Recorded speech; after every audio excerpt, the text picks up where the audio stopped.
This is The Thrill Of on TLC.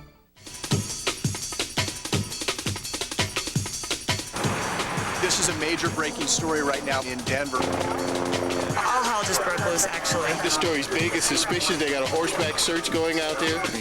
2 more of Denver's homeless are found murdered in lower downtown. Hi, Brian Moss. Can you hear me? We are going to come to you soon. Well, we got a murder scene to go to. You better boogie.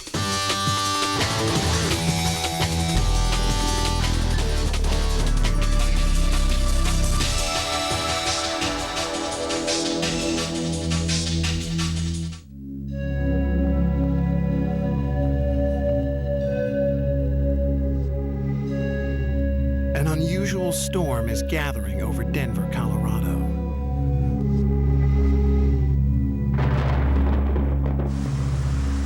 There's a serial killer out there. A lot of times I dream about these murders. It's about some of my friends that were killed. Someone is brutally murdering Denver's homeless. 5 transients in the last month have been beaten to death, bludgeoned to death, in an area near Coors Field. I'm scared to death because we have nothing but rocks and sticks, and that's rocks and sticks. There are fears that this is a serial killer who's working Denver. He's at outsiders. He's at other homeless people. Nobody knows.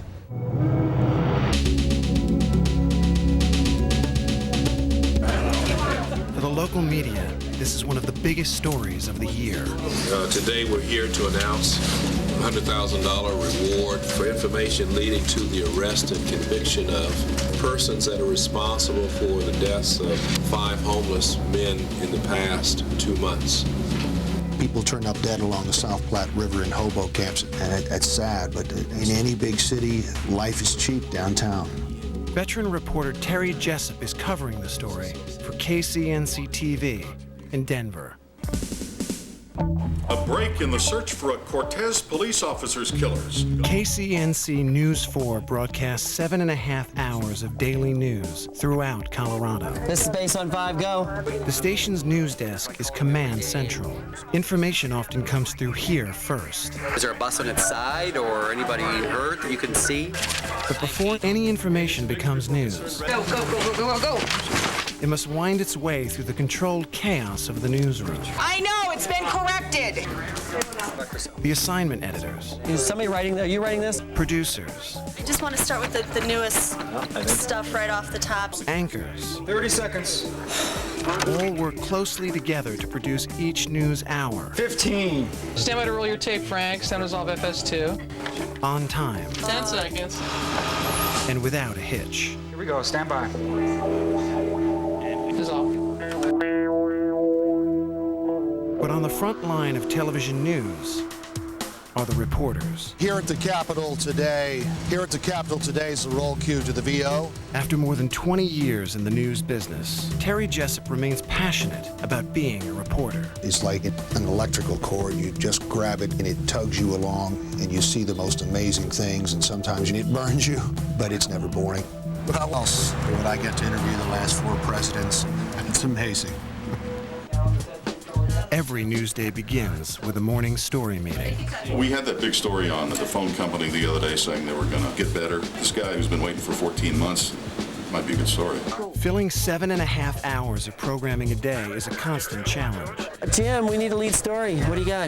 And KCNC reporters span the city, working on a wide range of stories. I sense fire. Fire, fire. You hang out here pretty often? Yeah. Who did you know that's been arrested? You know what daylight savings is when you change the clocks? Would you like to see year-round daylight savings? Yes. All right, so lead for tonight. But it's the hottest stories of the day that drive the newscast. I just think that homeless story I was pitching that 4 days ago, and I said nobody cares about the homeless. The $100,000 reward has escalated the homeless murder story. I think we need to get in this homeless story. Where are we over it until the next dead guy shows up? Reporting on the homeless murders for the 5 p.m. news is Terry's chance to play a role in this mystery. You catch some bad guys once in a while. I heard Paul Newman say that in a movie about the media, but it's true. Take a right, then a right. The murders of 5 homeless men all brutally killed in the same area of downtown Denver, have the city on edge. A serial killer may be out there, and Terry hits the streets to find out. Is there any definitive motive on any of them? We're looking at different angles. We're looking at robbery. We're looking at just emotion. We don't have any evidence that is directing us in one particular direction or another. If the police have any leads, they're not letting on. Some of the things that we are doing, I really can't discuss. There's been some talk that a lot of these homeless people have anti-schizophrenic medication, and there could be somebody attacking them to get hold of that. Does that make any sense at all? That's a possibility. Folks who are homeless, who have mental health problems, may have some limited medications. The police are not the only source of information. You've heard this theory. These are thrill killings. This may be a serial killer. We've heard reports from other communities that this can happen, but never anything like this. What are you hearing from the people who come here now? How much fear is there? It scares me, man. I kind of look over myself when I'm out there sleeping on these streets. You think these are thrill killings? Yeah, they done knocked them out, knocked a lot of these older guys out. Don't you think with a number of attacks, somebody's seen something? Somebody's seeing something, but ain't nobody saying nothing. Somebody's seeing something, but ain't nobody saying nothing. Could be late, could be thrill killings, could be a serial killer, could just be happenstance. And we interviewed a guy on the street who thinks it's another homeless person versus the police who think it's someone targeting homeless people. Keeping pace with every developing news story requires around-the-clock attention. News 4, this is Chris. We have got a home run slam dunk for 10 o'clock. Chris Schabel is a nightside reporter for the 10 p.m. news.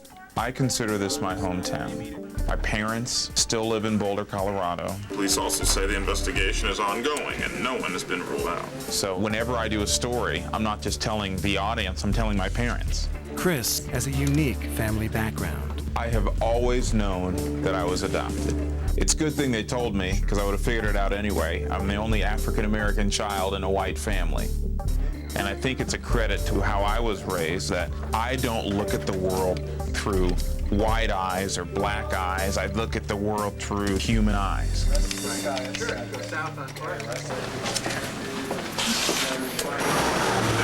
Chris follows up on an ongoing story about a missing child. He wants to report on the family's latest plea for help from the public. We're doing an interview with Alan Adedero, who's the father of Jared Adedero, little boy who was missing in the mountains of Colorado and has never been found. It's been an entire month since 3-year-old Jared disappeared. He was on a hiking trip with some friends and said he was going to run forward, and he never made it. Something happened, he got off the trail, and he never made it. This is a story that Chris has been drawn to since he first reported it. For 7 straight days, would-be rescuers searched for Jared Adedero. They found one set of child tracks mixed with both a mountain lion and a bear, but found little else. We probably turned over every stone we could think of. It's a mystery. Chris Schabel, News 4. Hey, Al. How you doing? We were wondering if we could nab you and bring you downstairs. Yeah. While covering the story, Chris developed a close relationship with the missing boy's father, Alan Adedero. For almost a week, while this search is going on, I'm talking to Mr. Adedero every day. And here's a man who's lost his son, and during all this pain and tears, he's talking to us day in and day out. And I just build this relationship with him. Okay, you send right over here, okay? Alan Adedero still hasn't given up hope, and now has taken out an ad in the local paper to remind people that his son may still be alive. We're the first ones to do something on this in terms of a story? Or? You're the first ones to even see it. Wow. So he technically is listed as a missing person. So we want people to keep their eyes open because hopefully one of these days Jared will still be back with us. Can you read me the little top portion of it? My name is Jared Adedero and I'm still missing. Please keep your eyes open. There's no evidence I'm on the mountain. Maybe somebody did take him thinking he was just a lost little boy and he needed a home, and I'm hoping somebody's taking care of him. I really do. He's doing what a parent would want to do. You're doing the right thing because, you know, the more you keep it in the public eye, the more people care. You know? And, you know, I'll probably be doing a story with you every so often. I would do anything in my power to help Mr. Adedero. I can only wonder what it would be like to lose a child. Least I can do is help him get his story on the air. So I like the guy a lot. I like his family.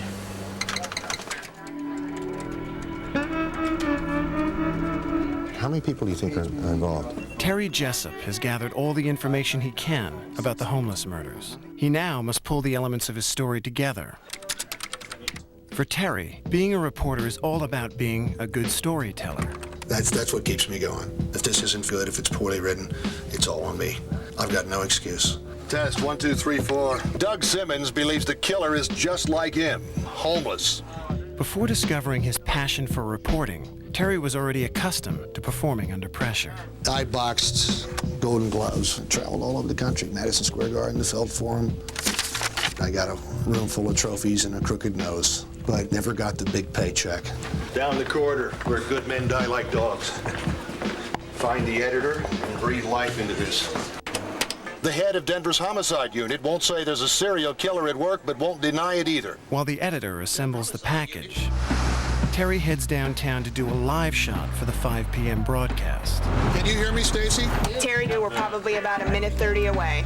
I still get nervous on live shots. Move over that way. Some people think if you've had years and years of doing it, it's like riding a bicycle. Well, you can fall off. Even the best laid plans of mice and men sometimes go awry at this point. Live shots are an article of faith. Each one is different and has its own host of technical gremlins. But I think we might be all right. The live shot is the final element Terry needs to complete his story. Stand by, camera 2. Here we go. Stand by, they're going to take us. But there's a problem. Got audio problems with Terry Jessup. What's wrong? Terry, keep talking. We're having audio problems. Keep talking. Do they need us to move somewhere? Is there nothing we can do? We still have about a minute. Do they want us to move somewhere? Okay, Terry, at this point, we're not taking a shot. Although disappointed in not getting his full story across, Terry is used to the reality of local news. It happens a lot in live television. I can't explain it. It's magic to me. Good evening, everyone. I'm Larry Blunt. And I'm Kathy Walsh. They're doing it right now. Terry can only listen on as the remnant of his story is aired. Police do say most crime within Denver's homeless community is territorial, revenge-oriented, rarely directed at possession. Somebody's seeing something, but ain't nobody saying nothing. All 5 of the victims were homeless, all struck with a blunt object, all killed in Lodo, most within sight of Coors Field. And while the police won't even say the murders are linked, Denver's homeless hang close to the downtown shelters, adding fear as another thread in their too common web of problems. As another day draws to a close, KCNC viewers learn that a killer is still at large.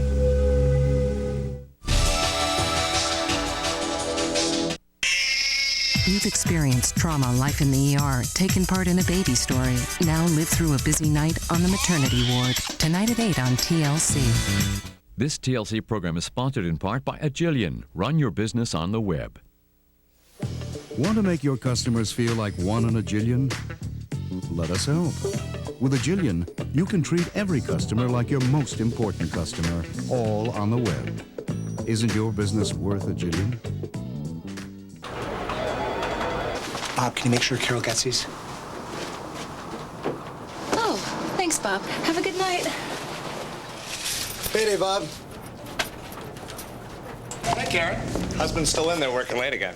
What a trooper.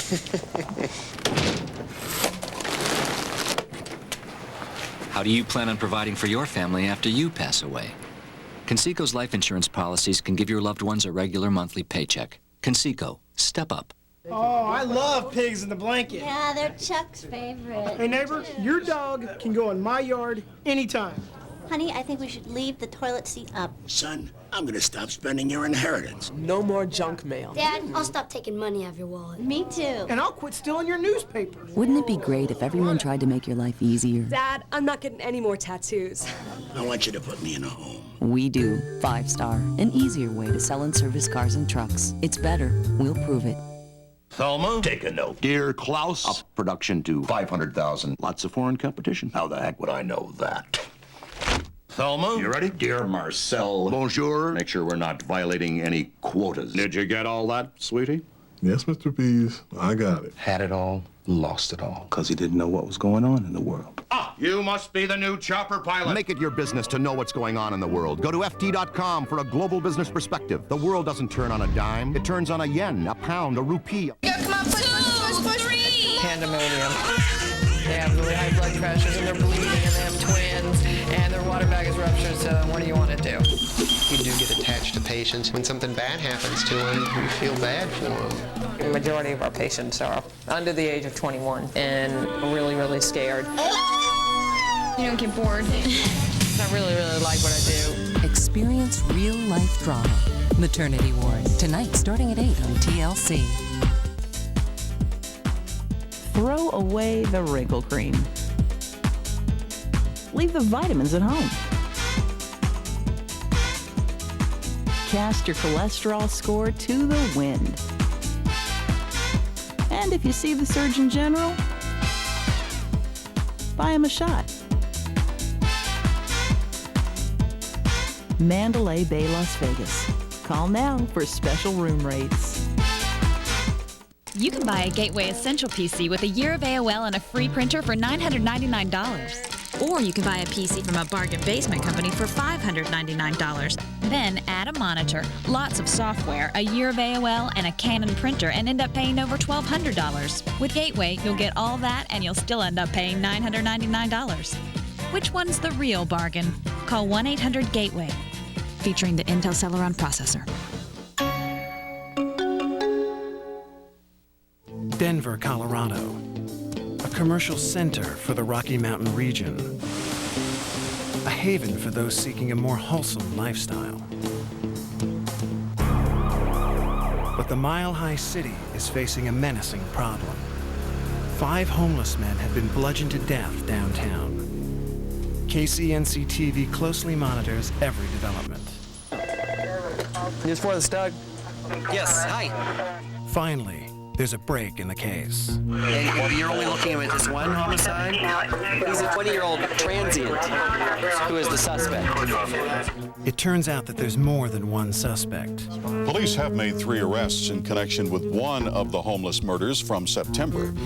The suspects, Nathan Harrison, Thomas Holden, and Chris Ball, are just 3 among hundreds of young homeless in Denver.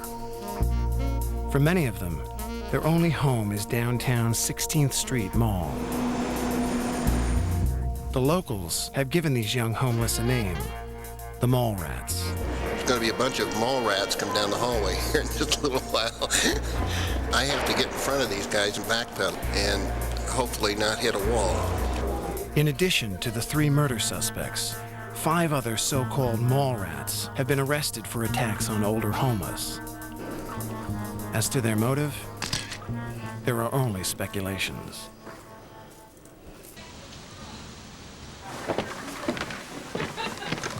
Hi, Alan. It's Chris Schabel again. Reporter Chris Schabel has been closely covering the story of Jared Atadero, the boy who disappeared while hiking in the mountains. When did you become aware of it? Now, from the boy's father, Chris gets a potential lead. Park Ranger Mesa Verde says he saw Jared Atadero with an unknown male figure 3 days after he first became missing. How certain is the ranger there? That's what I have to do, a phone her and find out. If this turns out to be a good tip, Jared may still be alive. Sunday, after Jared became missing, a park ranger spotted a man and a young child in a hazardous area of Mesa Verde where there are age restrictions. He went over to him, pointed this out, said you need to, go into a safer area. The little boy wanted to grab his hand repeatedly. Never had that happen to him in the 3 years that he's been there. He remembers thinking that was odd. The next morning, the man and the boy are there at the park again, which he again thinks is odd. Why would these people be at the park at 9 a.m.? You guys discuss. That's everything I have. My question is the dad just trying to keep the story out there? And the answer to that, I'll just tell you right now, is yes. The question is what he's saying valid? Although Chris is excited to do the story, the producer and the news director have reservations. Yeah, it's a theory, but how often with missing children cases do we report theories? We haven't. We got to get somebody who's willing to put their face on it and say that they think that this is a possibility. Apart from kid's father who was looking for any reason to keep the kid alive. Hi, Craig. My name's Chris Schauble with Channel 4 out of Denver. How are you tonight? Tell me what you saw. And correct me if I'm wrong, but you're a park ranger at Mesa Verde. Gotcha. Chris finally hears the ranger's account of the sighting. In your mind, on a scale of, say, 1 to 10, 10 being that's Jared Atadero, where would you fall? He says 7. What is our story right now? I mean, if you were going on that, what is the lead to your story right now? If you were really going to just hit it in a simple sentence, Jared Atadero may not be dead and, in fact, may have been abducted. Even with suspects in custody, the motive behind the homeless murders remains a puzzle. You got the cops saying, no, it's not a turf war. The cops saying it's not a turf war. Not a turf war, yeah. And then we read in the paper the next morning the exact opposite of what they tell us every day. Can't believe everything you read in the papers. Keeping up with the investigation of the homeless murders has become a team effort. I'm Rick Salinger. I'm reporter KCNC TV, where I've been for the past 6 years. Rick Salinger is assigned to look into a rumor that the murders stem from a turf battle. You got 2 generations. You got the younger homeless, you got the older homeless, and apparently we don't know the reason why, but the younger homeless are preying on the older ones, and 5 people are dead. Hey, Stacy, did you see that the charges were filed? The people that are being charged have been characterized as mall rats. The so-called mall rats have made quite an impression on Rick. I've run into these people that usually wear a lot of jewelry in their noses and their ears and their mouths, punk-type haircuts, and are usually quite inhospitable. Rick heads to the 16th Street Mall to interview some of the younger homeless. Last time I was down here and tried to talk to these people, and they threw pop cans at me. So I guess Don's gonna have to be my bodyguard.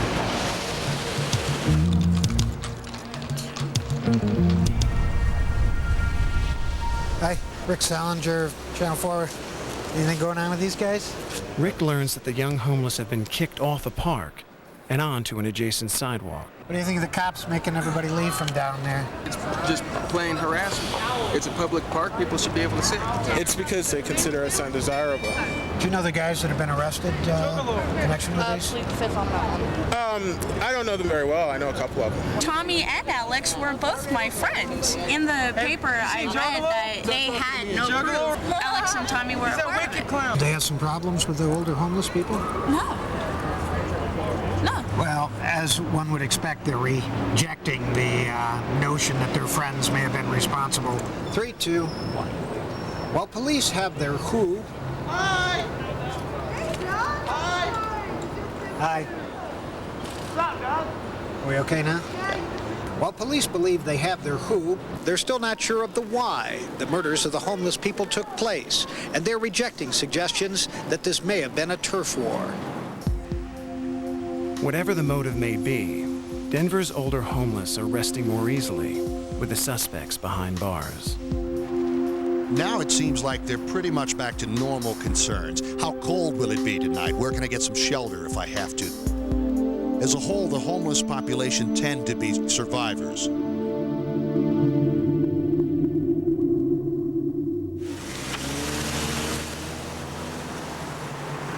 Jared's family thinks he's been kidnapped.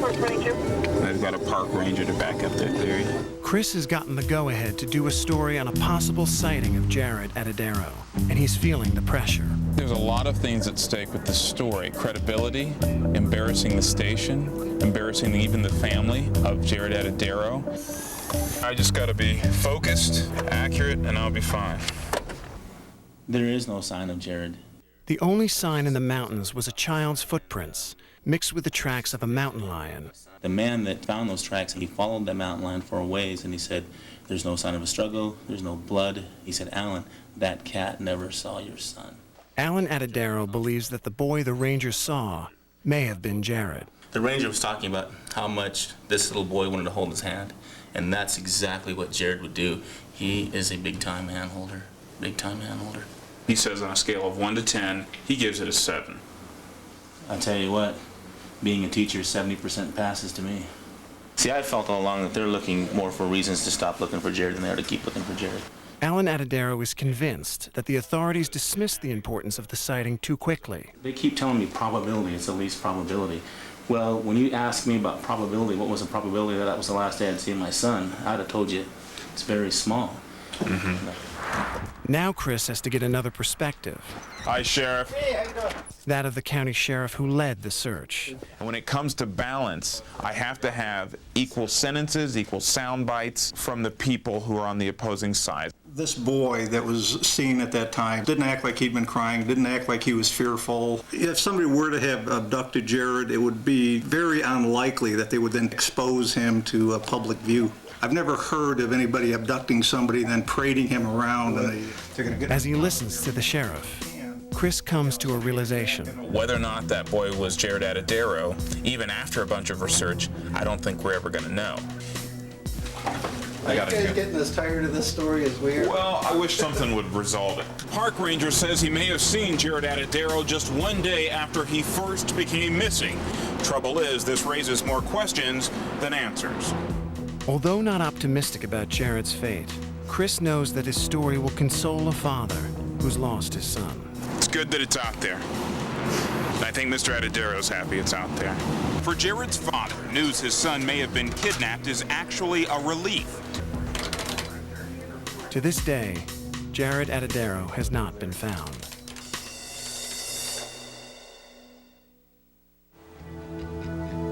In the news business, each day brings a new story. We've now hit the highest level of fire preparedness.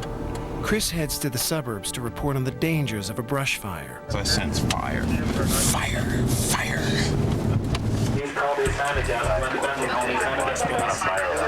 Back in the newsroom, a bigger story is breaking. Should we pull in a night person here? I mean, I think this story's big. It's suspicious. They got a horseback search going out there. Is it over Shovel's story? Pull him in. Call this ASAP. Norm. Do you have a phone that I could call ASAP? Oh, they're changing my story. Watch this. Okay, we're on our way. Bye. Homeless body, Coors Field.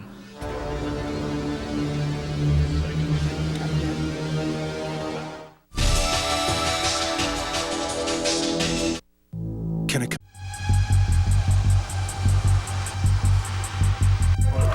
19th and Chestnut. This is like the same exact area that they found like 4 others over the last couple of months. With breaking news that another body of a homeless man has been found. All hell just broke loose, actually. KCNC Newsroom kicks into high gear. Channel 5, go ahead. I just talked to the PIO. They're saying it is another homeless person, a male, but they have no cause of death as of right now. They are still working the scene. Bob Burke's on his way out there. Cameraman Bob Burke is first to arrive.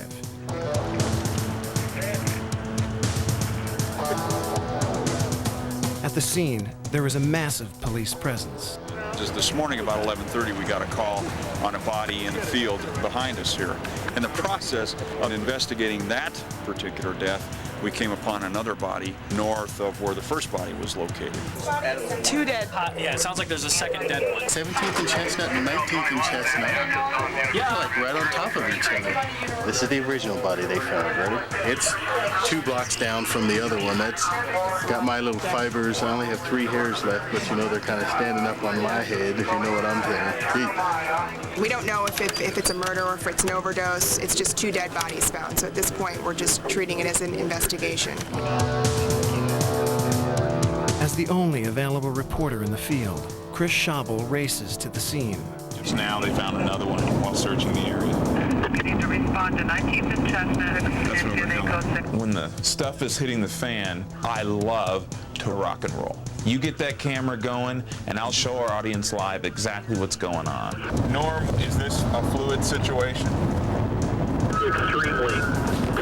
How long do you think it would take you to make Coors Field?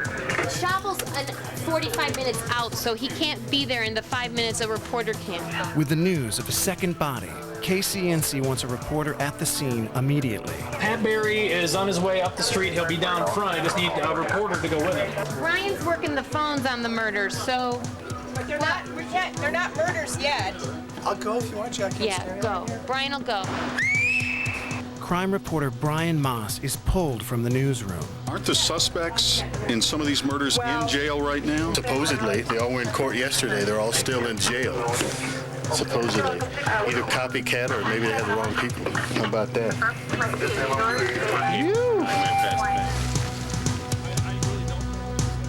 The first body, I guess, is over there. From his police contact, Brian gets confirmation of what everyone already suspects. A07 and A09 are a swap. The homeless bodies just became murders. The mole rats. We will not be stopped. Someone's out there whacking homeless people. Even with news breaking, work on other stories continues. Hi, it's Rick Salinger, reporter at Channel 4. Is Mr. Stoney all there, please? In the newsroom, there are two kinds of stories. Enterprise versus non-enterprise. Non-enterprise, you cover an event. No trial date has been set yet. Enterprise, you dig and you find the information, and you make the story out of the facts that you get. As an investigative reporter for KCNC, Oh, they're gonna love hearing from me.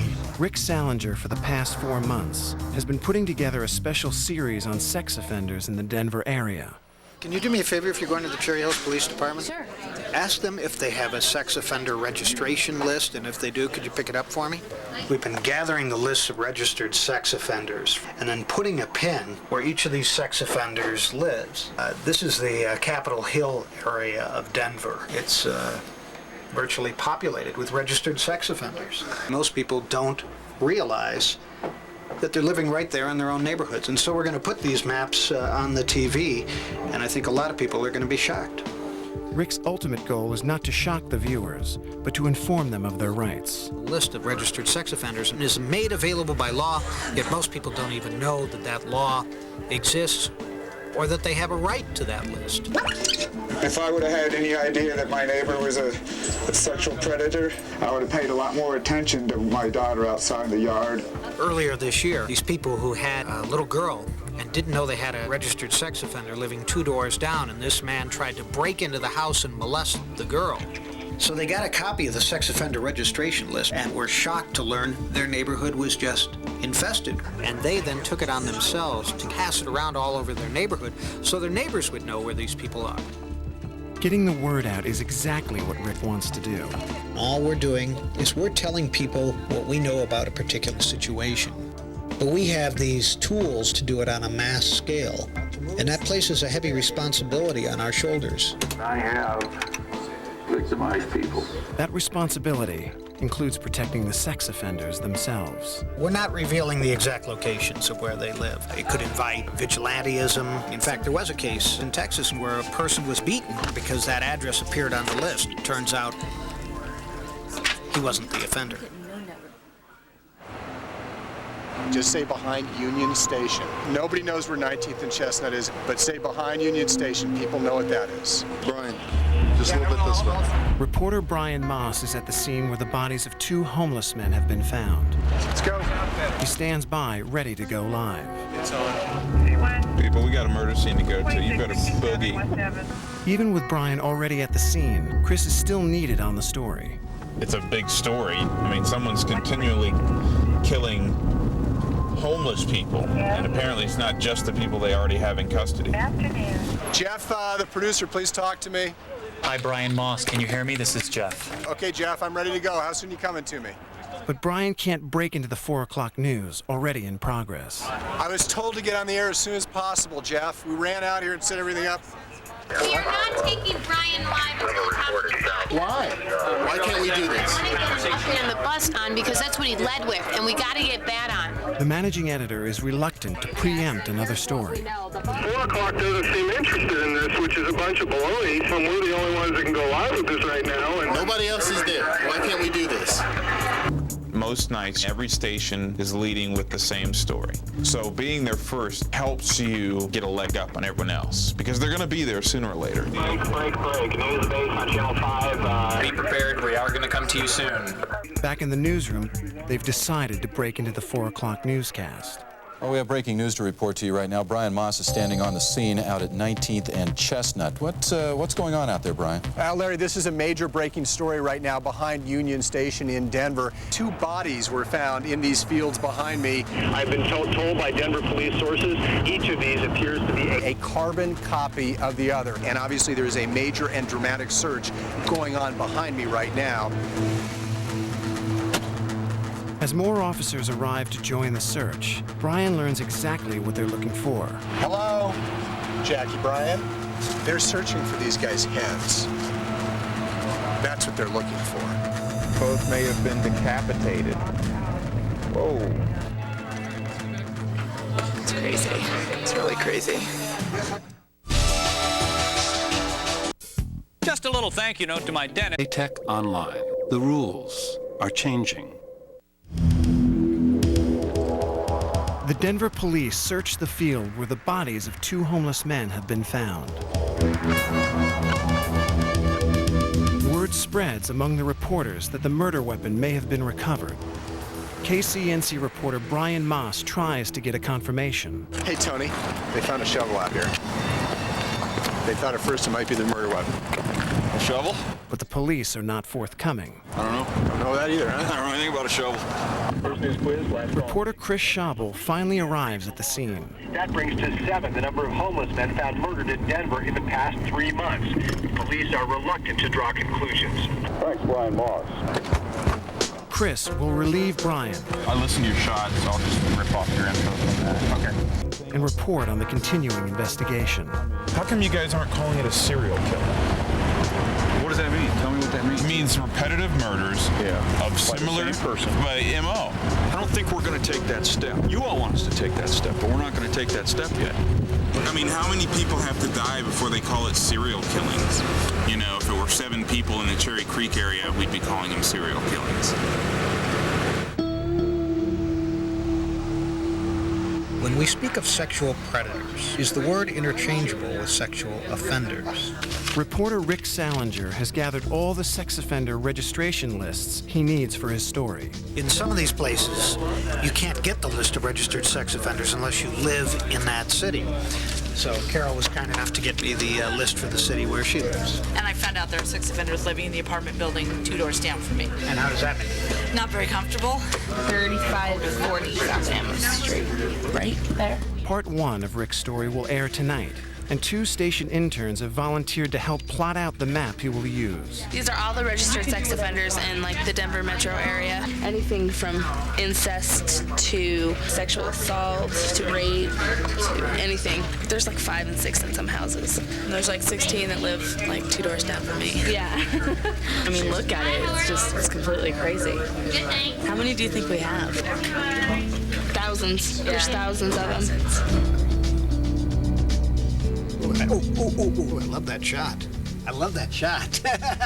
In preparation for the broadcast, Rick's cameraman has devised a special way to shoot the map. Now, what Don has done here is hooked up a very neat little camera we call lipstick cam. Now, this is our high-tech equipment. We've put the map on top of a trash can. Okay, I'm going to eject you from the room, Rick. Oh, I'm sorry. The shots will show all the registered sex offenders in the greater Denver area, neighborhood by neighborhood. If I had any idea how much work this would be, I would have thought about it twice before suggesting it. This always happens to me. Say, great idea. This shouldn't be too hard. And then it just turns out to be massive. It's pretty amazing. You have to wonder if it's a copycat deal, if someone's saying you got the wrong guys. I mean, I'm sure the cops are wondering all of these theories. And, the decapitation is just unbelievable. How long do they think the bodies were there? Do they know? They might be out all night. All they said was less than a week.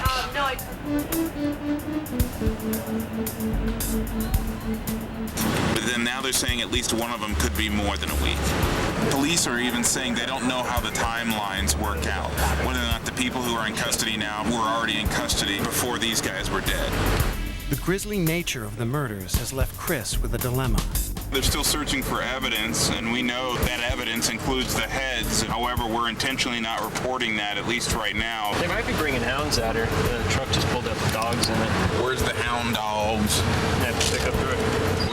Hey, Chris. And they're going to be here all night looking for these heads. Angie told us not to report it at 5. Has that been discussed again? I think it's an element of the story, so go ahead and go with it. I talked to Angie. That makes my story much stronger. Yeah, I mean, I'll put it as delicately as possible.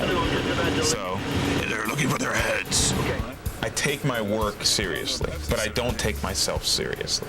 In the shadows of the Pepsi Tunnel, near Coors Field, a killer lurks.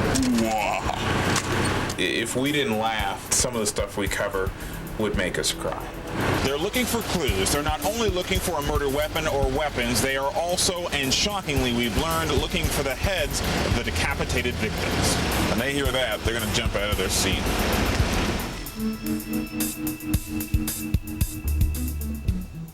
There's something about a man putting on makeup that just doesn't seem right. Back at the station, Rick gets ready for the big broadcast. Well, I look like one of the people in the mug shots that we're going to show if I don't do this.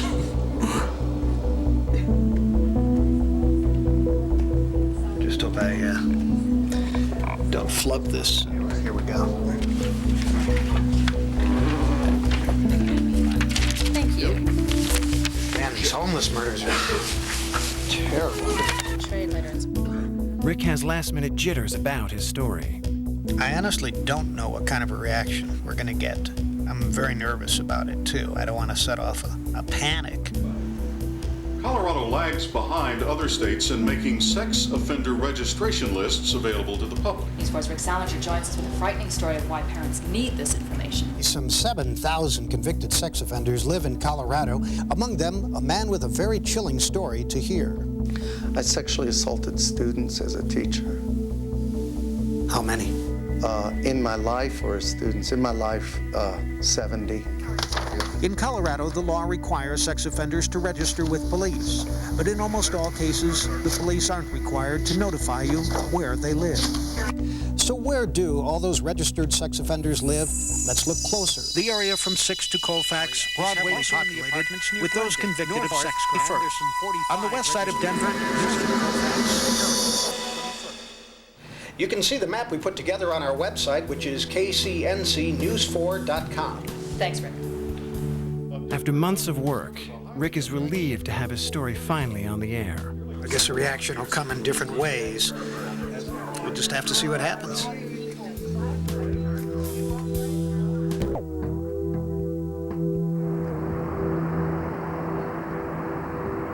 Time to take a look at Colorado weather. 53 right now, DIA, 51 downtown. Northwest winds right now, sustained winds at 22 miles per hour.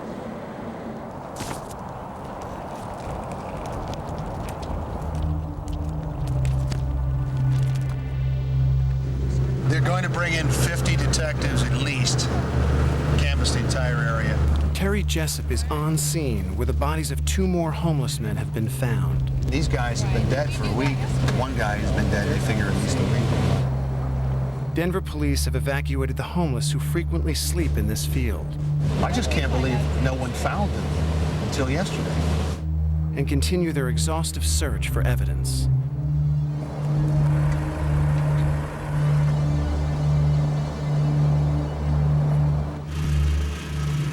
What's the tractor for?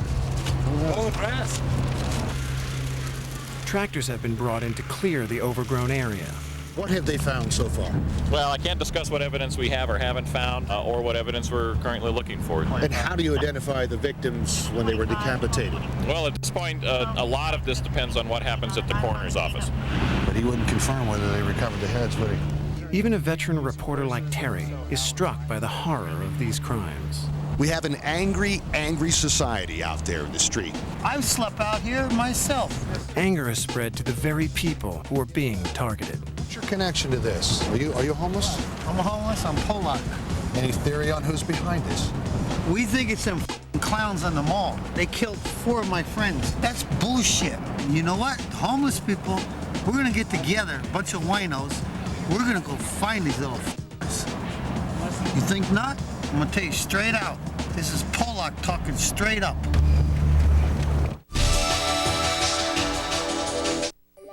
Got a jillion.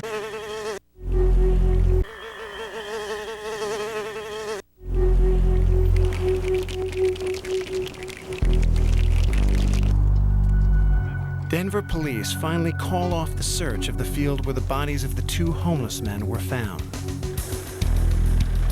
These bodies have everyone wondering about possible connections to the 5 earlier murders. 3 men are in custody in connection with a previous homicide. However, they have lawyers and they are not expected to be saying anything further to police. We'll have to wait and see. The 3 suspects in one of the previous murders are awaiting trial. I would suspect that somebody is going to talk at some point once they start the plea bargains. If the evidence is strong in the other murder, they may find out more about this one. I think they will solve this. The investigators are not so optimistic, given the victims' transitory lives. It's tough to find relatives. It's tough to find even peers because the peer group is so transient. And so that's, I think, what makes it a little difficult to investigate. You know, it must be somebody who was just so teed off that they were blaming it on some homeless guys beforehand. And he said, I'm a cold-blooded killer, I'll show you. The mounting death toll has left the city in a state of disbelief. The mayor won't say anything earth-shaking, I'm sure, but he will say quite a lot. 10:31 the time. This is Mike Rosen with Mayor Wellington Webb. 2 more bodies found. The count is now 7. At a local radio station, Denver's mayor announces that he's appealing for help from the FBI. After these 2 new bodies were found, as well as a decapitation, I said I think we probably ought to kick it up and get additional assistance to support us. Well, Bill, we do know that assistance will include processing any forensic evidence that they may have recovered, although one officer did tell me they did not recover anything that appeared to be a murder weapon, nor did they recover any parts of bodies. With no immediate leads, a long and difficult investigation lies ahead for the Denver police.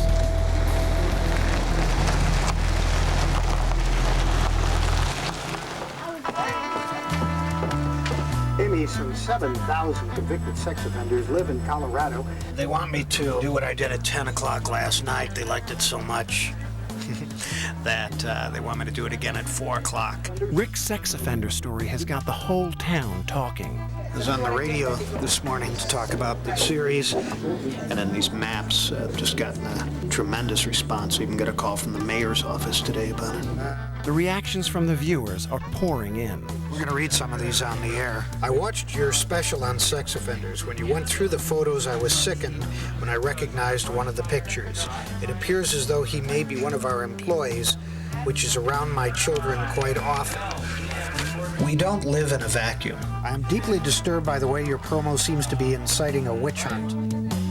We live in a world with all these things going on around us, and to only know about what's happening in your particular life cuts you off from these things that could affect you.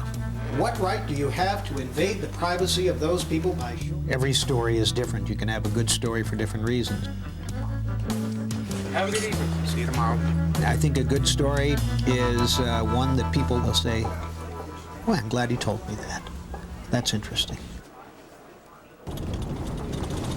We're actually driving through this 2-square-mile crime scene. The field behind Union Station is once again open to the public. I'll be back, Josh. Terry wants to talk to any homeless who may have returned. I'm sure if the weather stays mild, there will be people sleeping back out here tonight. There's a hobo camp.